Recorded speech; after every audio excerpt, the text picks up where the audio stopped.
Hi, and I'm back with a video with everyone's favorite composition right now, which is goats. This video is just going to be a quick run through as to the A to Z of goats, because I feel like there's a lot of confusion within the community about how goats is played, how it's meant to be played, the comms and responsibilities as to each role, and why goats is so good, and a little like A to Z of how to play it. So let's start by going through all the champions and going through like their responsibilities within the team on goats.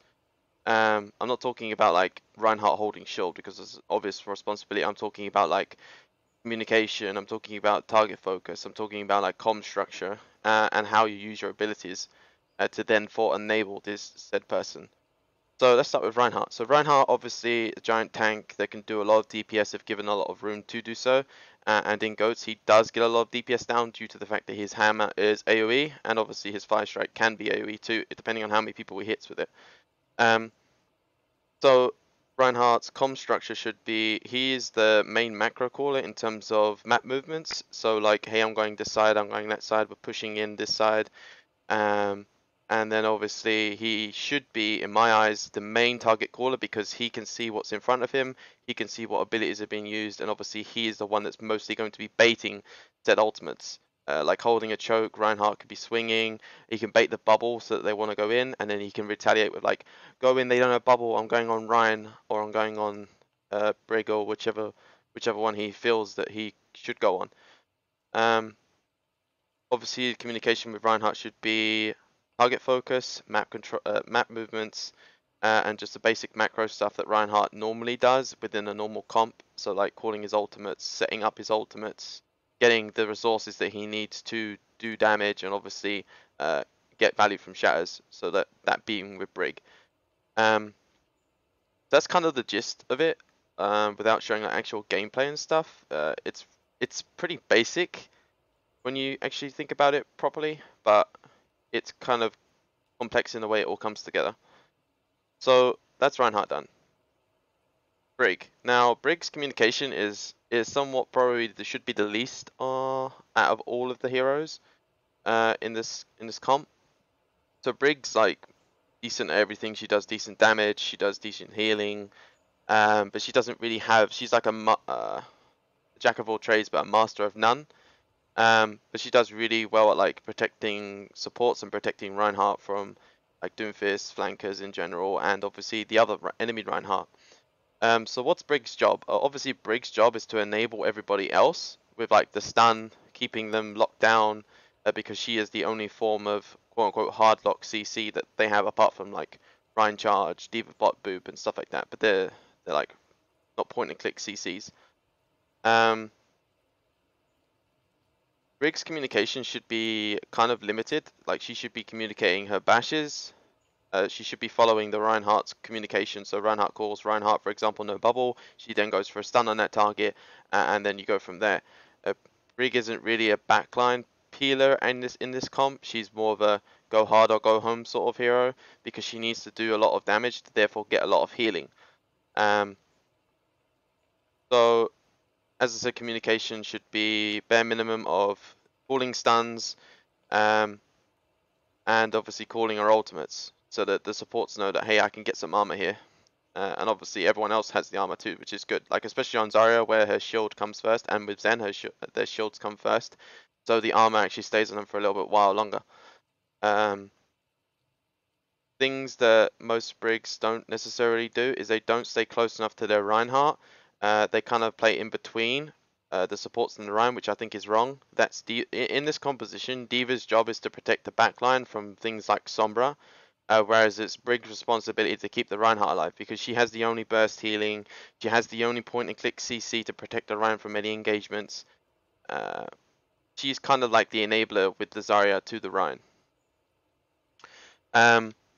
So I think that's kind of the basics to run through a Brig done. Also Brig, you can also use her to like spy check corners in third person with her shield, which is a lot of things a lot of teams don't do. Like you could be hiding in cave of Route 66 lower or upper, and you can hold shield and push it into the wall so that they can't see it, and you can see around third person. That's another thing you could abuse. Zarya, communication should be okay. So this is where it comes into comm structure and how your team's set up, but in most compositions and most teams, it is Reinhardt as the first target caller, and then when the Reinhardt's dead, it's Zarya that takes over. So in my eyes, it should be Reinhardt first. Reinhardt dies, Zarya takes over target focus.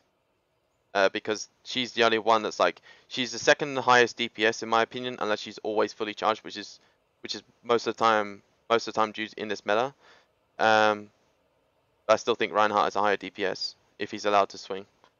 Yeah, Zarya's job in this comp is obviously to enable the Reinhardt, do a lot of DPS, because if she enables the Reinhardt, then the Reinhardt kind of like enables her in a way, because he feeds her charge by being aggressive with the bubble. She can, or communication structure, as I said, should be target focus as a secondary, and communicating her ultimates, and obviously communicating her bubbles so that her Reinhardt knows he can play aggressive, or has to fall back, or has to give space so that that chart can recharge. And when I mean communicating with her ultimates, I'm not saying like, oh, I'm gonna grab here. I'm talking like she needs to be set up. So the good thing about Brig is that she can set up all three of these tanks' ultimates, right? Because she has a point and click CC.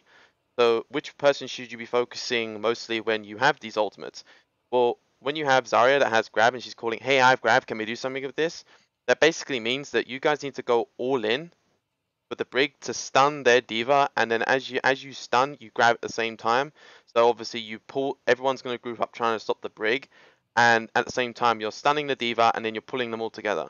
And that's when your D.Va bomb comes in.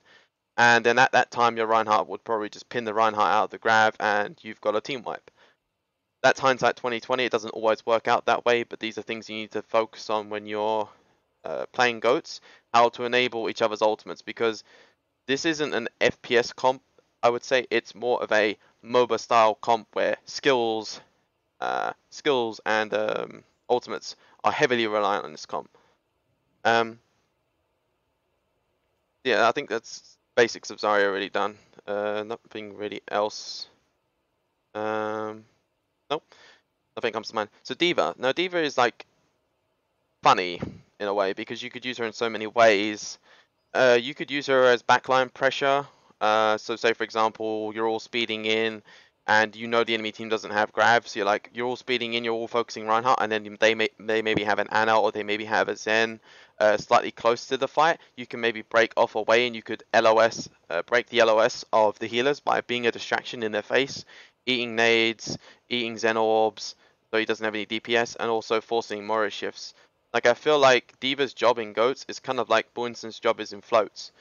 Jump backline and cause chaos to let the rest of the team deal damage elsewhere. So your D.Va's kind of like the utility player, where she's kind of just like, if the backline needs peeling, she's doing that.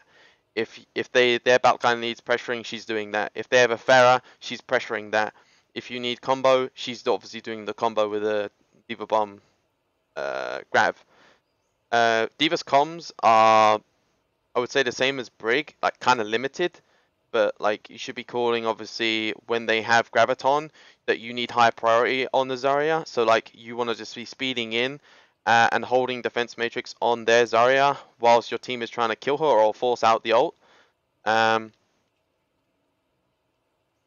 Again, that obviously depends on their ult situation and whether you know they have Shatter and stuff like that, because obviously you don't want to go and force and run down the Zarya if they have Shatter and you're just going to get team wiped anyway. But yeah, but these are some of the things you could focus on. Yeah, so the things that D.Va should be communicating are, I'm pressuring backline so that the team knows that she's dealing with it. I'm pressuring Pharah. So for example, if that is you're walking in main, your Reinhardt says, let's go on Rein, and then you say, I'm going to Pharah, because then your team knows, hey, our D.Va's going to Pharah, we need to do something on the map before she gets demeched or before she's pressured out, because as soon as that D.Va's lost pressure on the Pharah, the rest of your team's at risk. What else is there? Yeah, just basic fundamental cooldown calls, and yeah, when you're pressuring elsewhere, and when you're pressuring Sombra, when you've destroyed Translocator, when you force Sombra out, stuff like that. So that's the basics of. Even though this looks messy, so I'm just gonna do it. Now Lucio. Lucio is kind of just like as he was, like he's like the basic macro caller in terms of tracking ultimates, in terms of like having an idea of what we could do next. Like maybe he could be like, okay, we've got Grab and D.Va Bomb and Reinhardt ult. Let's try focus on using Reinhardt ult to bait Sound Barrier or Transcendence, and then if we kite backwards and use Transcendence, we can then use the Grab D.Va Bomb. Like these sorts of things, like micro decisions that maybe your team needs help with in terms of like setting up ults, protecting your Zen, speed boosting into to enable your Reinhardt and Brig stun. Honestly, just basic Lucio. Like there's nothing really special about Lucio in this composition other than you're using speed boost a lot more than you would do as heal amp, and you're not really peeling for your Zen. In a sense, like you speed in and you enable your Reinhardt, and then when the speed amp is obviously down, you can kind of like, unless you're hard pushing, then you can just kite back and help your Zen survive, maybe to like, if they're on floats, or if they have some sort of backline, like a D.Va going on you or something. So yeah, I don't think Lucio's changed too much in this comp. But Zenyatta, you can obviously change Zenyatta to Moira depending on the composition you're against. If you're against like Sombra, Doomfist, Winston, then you probably want to get a Moira because your Zen's not going to last 2 seconds, and you're going to be focused too much on protecting your backline rather than actually pushing your advantage and being snowbally aggressive like your comp wants to be. So it's just going Moira. Obviously, if you're against floats, I would also suggest going Moira because it makes it harder for the Winston to get value from jumping in your backline. But yeah, Zen's basic communication should be when he has discords on somebody, obviously he can try and follow the target caller's decisions. Like if he says, hey, I'm going on Ryan, he can say discorded. But if he can't do that, he can maybe call mid-fight target discords. So say, for example, Reinhardt is a priority, and then you can say Zarya's discorded, no bubble, and then that could be the secondary call, secondary target after you've killed the primary. Obviously calling your transcendences and before fights. Like this is the thing I don't see many supports doing, is communicating what they're going to try and use their ultimate for. Obviously the plans change and this is a quote-unquote an FPS game, so there are decisions that do go out the window when certain things happen. So what I mean by that is you could use Lucio ult for protecting your team against most of it against Shatter. Like you could position your Lucio to avoid the EMP, whereas you could use the Zen ult to protect yourself from Grav D.Va Bomb, because if you do save your Zarya bubbles, and you know they have Grav D.Va Bomb and it's coming, and your D.Va doesn't eat it, then if you trance the Grav and then you have both bubbles, that is a lot of protection from the D.Va Bomb, and there is less of a chance of you guys dying. The only person who maybe might die to that is maybe Reinhardt, if he gets pinned out of the ultimate and you bubble someone else. What I mean by a planned play is you have both Transcendence and you have Sound Barrier. So a plan could be, hey, I'm going to hide as Lucio and wait for them to EMP, then I'm going to Sound Barrier. Okay? That's one plan. Another one could be, hey, I'm going to Sound Barrier when they shatter you, but if I get knocked down, I'm going to call it so that maybe our Zen can Transcendence instead. This is a communication between the backline as to knowing when to be reactive with their ultimate and when to have proactivity with their ultimate. So an example of being proactive with Lucio or Zen ultimate is they have EMP and they're looking to set up, and you can see that they're setting up with it. Now, to get a Zen to react to EMP is very difficult. There are only many Zenyatta players that I know of that can instantly react to a Sombra appearing in front of them, or hearing that noise and instantly transcending. So what you could do is maybe you could set up for an aggressive posture towards the tanks, and as soon as you see them looking to set up, you just speed boost transcendence into them, so that even if they do EMP, you've still got their healing. And then if they do EMP, they've wasted it. Well, you still get no CD usages, but you still have the healing. So as long as you get value from the transcendence, whilst being EMP'd, like if you kill 2 main tanks or kill one of the tanks and then they EMP, there is a less chance of you guys being at risk. But yeah, I think right now Goats is pretty powerful. The only ways that I could really see people like dealing with it is having a really good Doomfist player and a Doomfist favored map. And obviously Pharah. I don't think Hanzo is the answer to Goats because it's poke damage, it's chip damage. It's nothing that's like bursty. So I'd say a composition that can distract backline while simultaneously pressuring the front line could be a good comp, like floats. I also think that a composition like Doomfist Pharah is good on maps where there are a lot of like close walls and a lot of not any low ceilings for Doomfist. So for example, I think Shrine is a good example of that sort of type of map. And a bad example of that type of map would be let's try and think of a map that's garbage for Doomfist. Blizzard World's second point if the enemy team uses the whole map. So what I mean by that is, you know, the road that you follow around.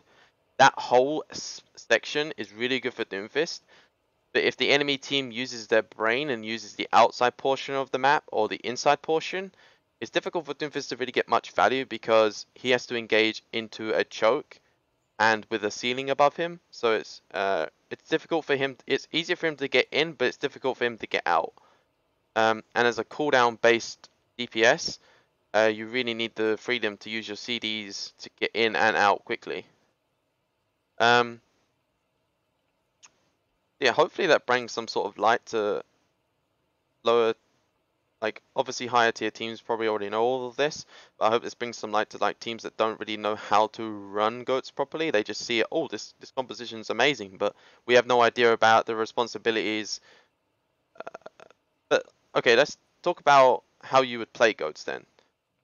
So the way you would talk about goats is it's all about CD management. So it's all about forcing the CDs from the enemy team and then using your own. But if you're in a situation where you have to go through a choke, obviously the circumstances change and you need to use your resources to get through that choke, or you need to find another way onto the point. An example of this, I'm gonna go an example through is Blizzard World streets, city streets, I think it's called, where there is 3 chokes along the entrance towards point, and then there's an upper stairs ramp that you can walk towards. So if the team is holding one of those 3 chokes, you want to take the least resistance and the place where you'd use the least amount of cooldowns to get into a fight. So you would go on the higher ground and you would drop down. Why would you do that? Because you avoid a choke and you can fight on an even terms where you're like in an open space. Then you want to try and either do one of 2 things. You can bait their brig to play overextending, and then stun the brig's, shield the brig stun, and then your brig will then stun their brig, and you will kill her, or you will force a Zarya bubble from the enemy team. Now it's basically whoever gets the most value from their brig and their Zarya, and how explosive you are with those cooldowns. So when you use the Zarya bubble and the brig stun, you're probably using the speed boost to go in, because you need to be really explosive with this composition because it relies on CDs. Because if your Reinhardt doesn't have the stun from Brig to protect him or the Zarya bubble to protect him, he is very squishy, and then the proactivity will kick in. So like, which team gets the most value from that? So walking through a choke, you obviously want to try use the least amount of resources possible, but you don't want to die. So it's better to fully commit into something and be explosive rather than being like timid and walking in slowly. So if you need to commit, you need to commit fully. There's no half-assing it. You want to get into a fight, you need to commit everything to that fight. That means speed boost, that means Zarya bubble, that means brig stun. And when you're on a defensive team and you're holding the choke, you want to try and bait their resources, kite back into a situation where they don't have Zarya bubble. As soon as they use the Zarya bubble, you need to just explode onto them. What that means is, let's just take another example. Blizzard World first point defense. You can hold that massive choke at the front door. If you can swing freely and then force them to use the Zarya bubble to enter the actual choke itself, you just instantly bubble your Reinhardt, speed into them, and just stun Reinhardt and kill him, because they have no protection for him now. And that's where you play around CDs. This is where it's important. Like, you need to get in, and it's the same with Doomfist. Get in, use the CDs, and get out when you have an advantage. Unless obviously you've killed 2 people, then you can just go ham and keep going. But as long as you're all on the same target, because this is where so many teams like get an advantage and then they throw it away because they split targets. The same thing when we had at Yala Esports a few days ago. We didn't really have a decent comm structure. It's obviously changed now. But we didn't have a decent comm structure where we would get 2 picks, and then somehow, some way, we would manage to throw. And the reason why we'd throw that is because everyone got excited. Oh, we're up 2 picks. Let's all split on our own targets, and then we'd get run over. But now it's a little bit more of a strict communication line where it goes through like a kind of like a chain of command sort of system, where you call this when this happens, you call this when this happens.